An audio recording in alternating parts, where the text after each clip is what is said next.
Kalambuan sa ginabuhi ako ra gyud nakabalo. Hapit na akong diri may iskapo. Wala ra sa ko nagpadala sa ako ang garbo. Naglakaw ko sa dalan ako ra gyud ang usa. Pero na mayon na siya nagtanaw sa ako sa ako ang mga lihok. Pasalamat lang gihapon, wala ra sad nabiyaan sa panahon. Sa panahon sa ating gutom, naaraman sa'y makaon. Mula mo ra gyud tapuhon, dili ra gyud na dihagid na liyon. Naabot ra gyud na ang puhon, dapat gyud gamitan at tuglihok. Kada mata pasalamat sa Ginoo. Ibuka ko sa imo ang kalipay, sa adlaw nga imo na sad ko gihatagan og kusog. Tanaw ko sa langit, sabay dayon diha ko ning syagit.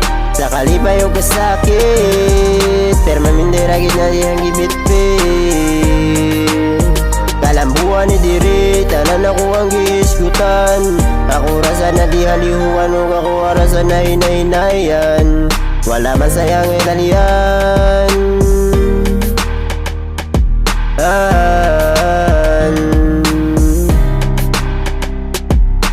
Yeah, yeah, yeah, yeah, yeah. Buthan na sa ni diri gyud dili mahutan. Ako ang ginabuhi gyud ako ang nasairan. Ngadagan bagi ko wala ba nakatunan. Maong kugihan gyud ang tanan.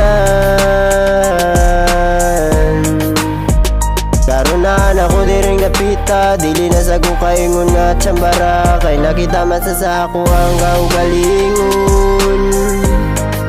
Manamin ko dito, manamin ko diri, manamin ko diray.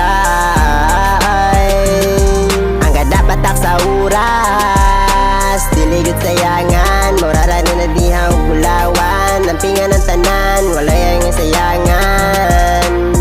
Tulito ng tanan sa kalibutan. Ugma ako ang gipatigbabaw, dili ang kagubot. Pasalamat sa gusta ako ang pamilyang pinakakusgan. Naagihapon sila sa ako ang giliran. Karon lisod pa man, dili na to kalimtan na to ang pagamayo. Respeto sa isigataos. Salamat mga amigo, nga tunay sa inyo pagsuporta kanunay.